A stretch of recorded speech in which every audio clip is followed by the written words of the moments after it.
زمان شوروی قسم به خدا این همین موسفیدای کوهستان یک طبق شوربای هیچ هم نداشت درست 10 کاسه میخوردن.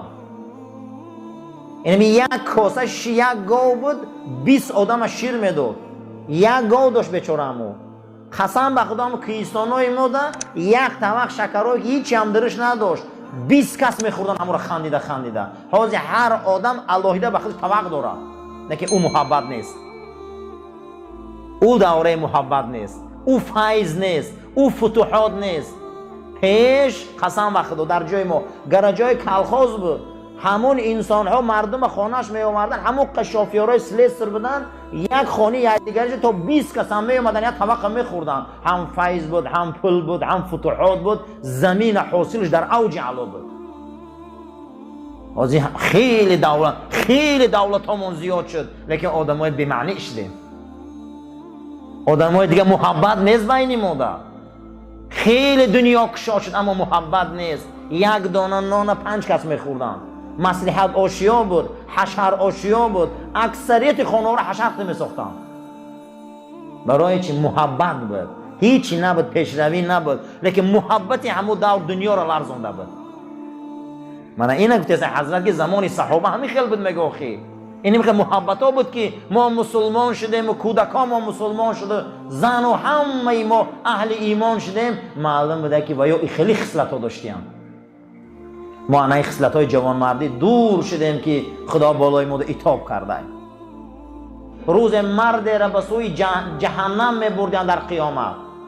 بعد از اون میگه مردم میقپن در راه، میگن چاکر، میگه گناه ها زیاد برآمد، ثوابا کم، جهنم بردستیم. میگفتن اصلا ملائکه اقلا یگان علیم دوست میداری؟ میگفتن نه.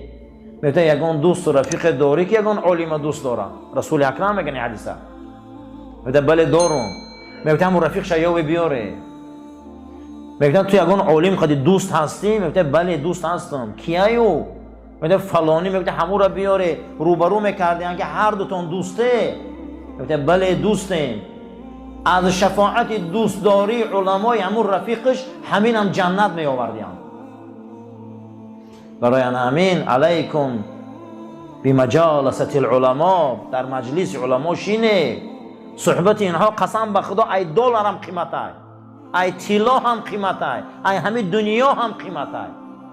این صحبت ها تاثیر داره در بدنهای ما. و کلبهم باسط الذراعی بالوسیط. قرآن میگه سگ اصحاب کهف از دم اولیاهای خدا میره، از دم دوستای خدا میره، از دم انا همون حق جوا و علمای دورش میره. حتی دستاش ای همینجا قیچی میکنن میبرن که پی همین گرفته با ما را نیوان. همین سگ با دستی بریده به همین قفسای سینش حرکت کرده، قفای اینا میره همون غار میداره. روز قیامت از طفیل ولی های خدا همین سگ جنتی هست. سگ اصحاب کهف روز چند دم نیکان گرفت مردم شد. یک سگ عالم دوست داشت، از طفیل دوست داشتن من اصحاب کهف همین سگ جنت میره پگه. او نمیخوان قدشان به دستشان میبرن، میگن رو همین سگ میبره قفاشان. همون سگ میدره همون غار دختشان خواب میروه. همون سگ روز قیامت به صورت یکی از اولیاء میشه و انسان جنت میدره. نخواه که ما انسانیم هم صحبت علما نشویم قطعی علما، اما ما چی وقتی آدمیم.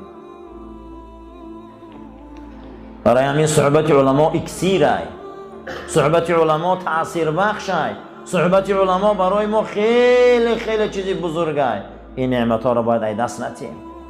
یکی از جوان مردی ها را که حضرت حسن بصری روایت میکنه که و کان یقول اذا دخل الرجل بیت صدیقه فلا بعث علیه ان یتناول مما حضر من طعامه و فاکهته بغیر اذنه.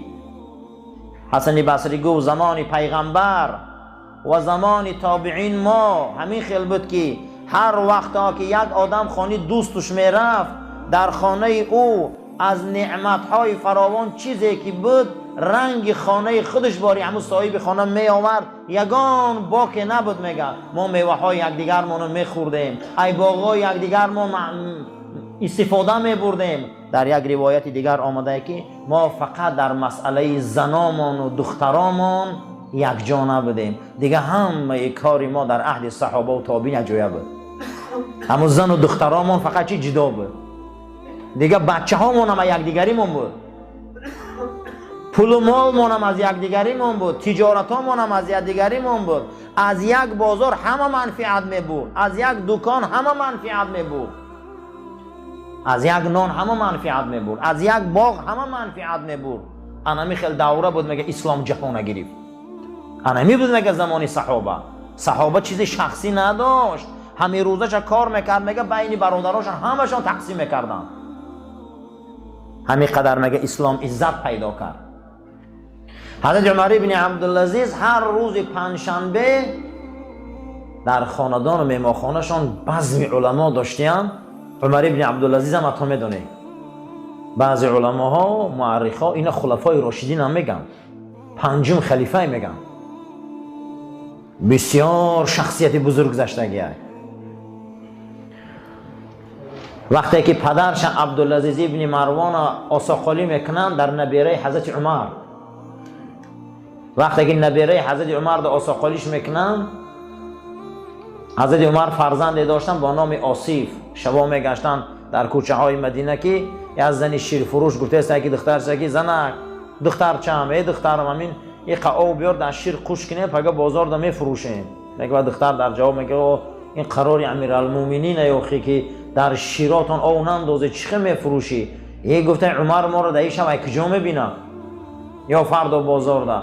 گفته خدای عمر چی؟ همین حالت حضرت در پشت دیوال بوده، گوش که میکنه فردا آساقالی میبیو. بچه‌شان آصیف نه و بزن شده که بدین، هر دوشان میگه واخرن یا دیگری چی انتخاب کنن. از همین دخترچه‌شان به دنیا میبیو. انا همین مادری عمر ابن عبدالعزیز است. وقتی که عبدالعزیز ابن مروان گپ میزنن که زند میتیم حضرت، وقتی به زن رسیدی پدرش امرش میکنه. بسیار تاجری به دولت بوده. میگه کی کجا میره؟ گفته نبیره عمر ده میریم. تمامی منطقه های دنیا که نقطه های تجارتی داشتن نامه روی میکنه که تازه ترین و حلال ترین پول ما جمع کنه بیاره. همین پولی که تجارتی که ذره شبهه داره من در کار نیست، پولی حلال مکوی همگی 400 تنگه میوان، ای پولی مهنت حلالش. گفتن چی با؟ گفته به خاندان بزرگای اسلام من آساقالی میرم، باید پول من حلال باشه، باید توی من حلال باشه. که این خاندانی میدونی که عمر امیرالمومنین من نبیره او ده من آساقالی کردستیم.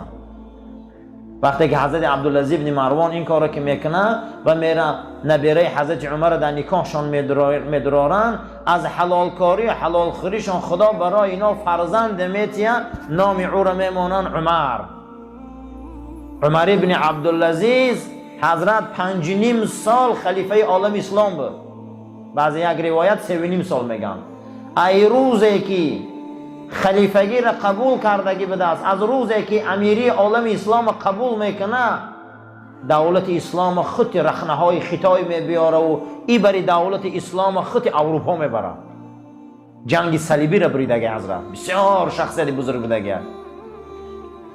میپرسن که چطور عمر ثانی میگن؟ عمر دوم میگفتیانشان. گفتن ای روزی که من ازار پوشی را یاد گرفتگیم دروغ نگفتم.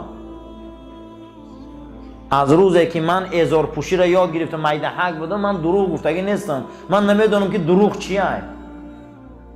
این عمر ابن عبدالعزیز میگن پدرشان وقتی اینا که میگیرن از حلال ترین مالشان سهم میمونن، به این درجه حضرت میرسه از حلالی اینا بینده دنیا خواه اسلام بداره. سوال میشه چه دنیا خواه اسلام بداره؟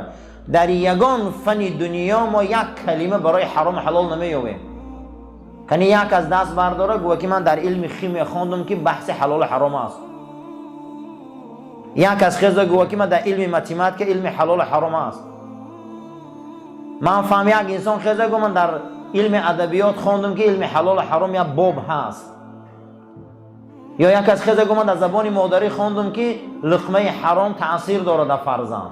یگان فن دنیا در شما نمیوینم. اما اسلام میگه که حلال خیره که فرزندای حلال به دنیا بیاید. در یگان جای دنیا نمیگه پیش رفتگی های، یگان جای دنیا در یک ورق برای حرام حلال نیست. کجاش در حرام حلال، کجاش در مونده؟ اما اسلام میگه همون روز این ابرمرد از مال حلال زن گرفت، خاندان حلال در دست زد، از او فرزند خدا داد شه عمر ابن عبدالعزیز، این خلیفه عالم اسلام شد. گفته که قسم به نام خدا از روزی که خلافت قبول کردم من یگان شب خواب نرفتم، حتی که زنا شکایت میکردیم که عمر از روزی که خلیفه شدی 3.5 سال مطمئن خلیفگی، در 3.5 سال یگان بار جاگه زناش آمدگی نبوده است. همین روز می آمده یگانش نفقه شان آمده صحبت میکرده، شب تا روز در ریاست حکومت کار میکرده. حتی که گفته است فاطمه زنش گفته است که از روز ریاست قبول کرد من عمر را ندیدم که بستری من بیایم. میگه ای رعیت میترسم، نخوا که رعیت گوش نمانه، نخوا رعیت تش نمانه، نخوا خلق خدا در عذاب باشه و من قد زنم معیشت کنم. همون حالتی که لحظه های آخری حیاتش میبیا حضرت، زنش بالای سرش میبیا فاطمه، میگه چه حال داری امیر المومنین، چه حال داری؟ میگه چهره زنش نگاه میکنه و میگه فاطمه اخرجی یا فاطمه، تو ای فاطمه ایمی خانه من، ای بالای سری من بیرون برو.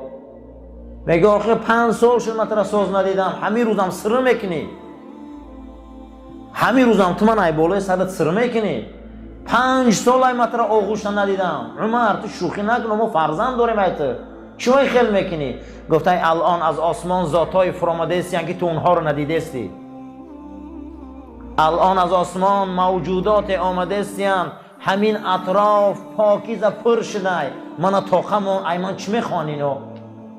التماست میکنم برو ای میجا، من طاقم که یک نوع نورهای را من دیدستم، یک نوع مخلوقات را دیدستم، من اینا را نمیشناسم، اینا همشان آمدیم از آسمان فرامده هستیم، بیرون برو. میگه بزنش میگه من بیرون برآمدم، مادر فاطمه میگه بیرون برآمدم، ای سادم که همین حجرش آرام گرفت، همین تا میگه سکوت کردن اومده، میگه یک خانه خواب چقماق زد، یک روشنی شد، میگه روشنی بلند، در حال سراسیمه دویدم دریم و رخت خواب شهوی کردم قصرش که بالای رخت خواب بوده، میگه قضای الهی قد جان به خدا سپاریده، اما چقماق روحش بوده برآمده، اون عزرائیل بوده ملک الموت با انا همون سرتازر ملائکه آسمانی قد زیارت شما ده بدیم.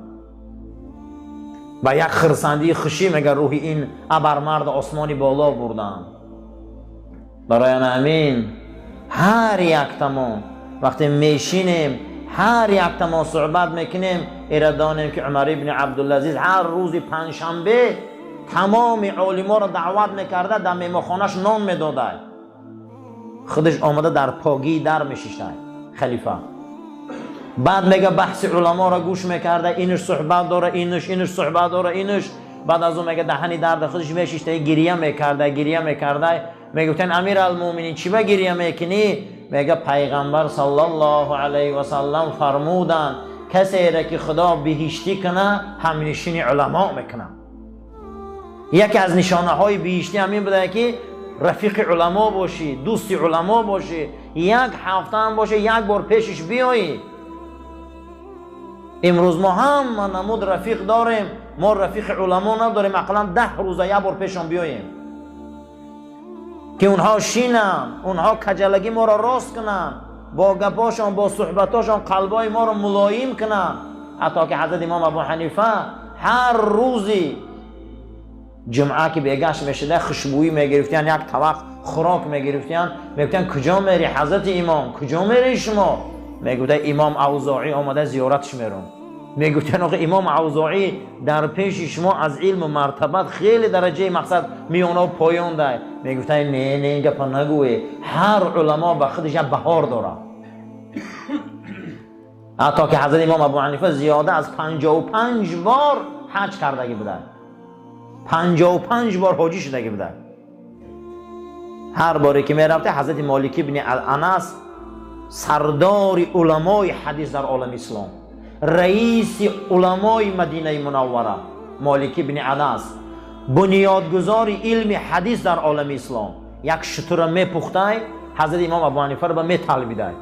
وقتی حضرت در مدینه بودنشونده میطلبیدن، میگه همون شب میگه همین خیلی ضیافت حضرت امام میدادیان که تمام علمای دور می اومدیان تا نماز تهجد رسیدن و بحث میشدن، بحث حدیث و بحث علم و بحث مذهبشون میرفته به حضرت امام میگفت وقتی تهجد شد اکنون من روضه مبارک نمازخوانی میرم و میخسته از خانه حضرت مالک ابن انس میبرمدیان. حضرت مالک ابن انس ایجاشون میخسته میگفت ای مردم، ای علما، من قسم میخورم به نام خدای یگانه، خیز تماشا کنی انمین آدم ای قفاش یگان مادر تا روز قیامت دیگر خیلی علم نمیزوید. من قسم میخورم گفته به نام خدا، خیز تماشا کنه. میگفته من این خیلی علم، این خیلی حدیث، این خیلی فقاهت ندیدم. خیز میگفته تماشاش کنه. بعد از در یک روایت دیگر میگه حضرت میگفته میخوای که بیشتی را بینه، میخوای که جنتی را بینه، قسم به خدا میگفته تماشا کنه. همون ندایی که قرآن گپ میزنه که مؤمنین خدا کیا هستند؟ کیان مؤمنین خدا؟ مؤمنین خدا کسایی هستند که در زمین آهسته آهسته ره میگردند، شبها به درگاه خدا نماز تهجد دارند. مؤمنین خدا رو قرآن وصف میکنه. بعد از اون میگه شما میخوای جنتی رو تماشا کنی، قسم به نام الله میگه از خفاش خود تماشا کنی. یکی از جنتی ها همیه. برای همین صحبت علما فیض داره، صحبت علما تأثیر داره، صحبت علما مقام و مرتبت داره. هر یک تاتون قسم به خدا یک علما را هیچ هم نباشه، یک هفته ده یک بار، 10 روز ده یک بار، 20 روز ده یک بار، یک ماه ده یک بار روید از صحبتشون شینه. اینا وارثای رسول اکرمند. بزرگان گفته هستیم که در کتاباشون روشنی ماهتاب از آفتاب است. همین ماهتاب روشنیش ای چی میگرفته؟ ای آفتاب. تمام روشنی دنیا هم روشنیش ای آفتاب میگرفته. هر آن چیزی که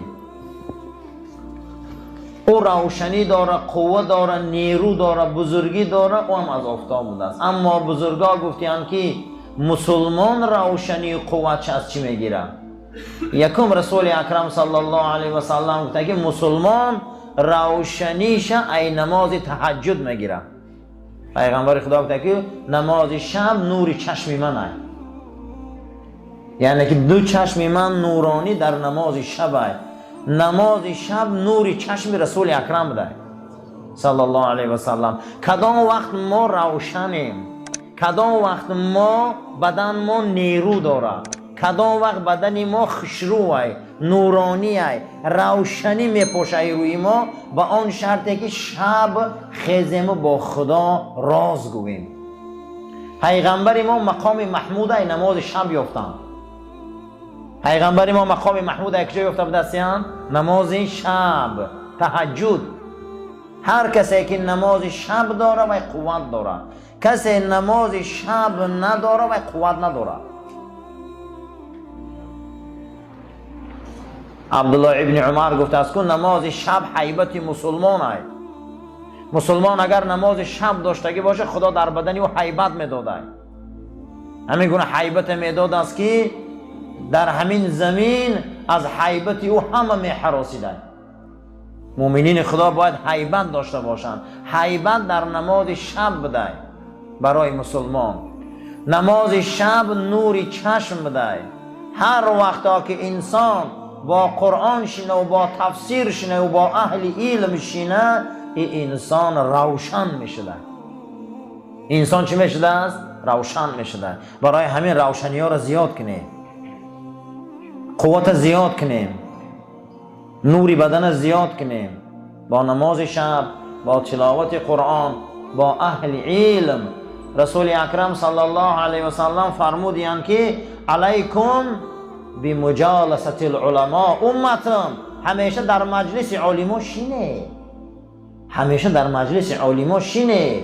مجلس اینها نور است، مجلس اینها برکت است، صحبت اینها نور است، صحبت اینها برکت است. زیرا که شما نقطه های هدایت با همنشینی یا میابه. من یک انسان میخیزه هممون امروز میدونیم همین میکنه میگه فلان اولید سر من ده نشان ته همین خل خشروک میبرشه که راه برا این گرد چپ گرد راست را علما انهموای ما را برده و مقصد ما میرسانه راه همو ده نشان میتیم. اللهم ربنا آتنا في الدنيا حسنة وفي الآخرة حسنة وقنا عذاب النار وصلى الله تعالى على خير خلق محمد وعلى أصحاب الأجمعين آمين يا رب العالمين.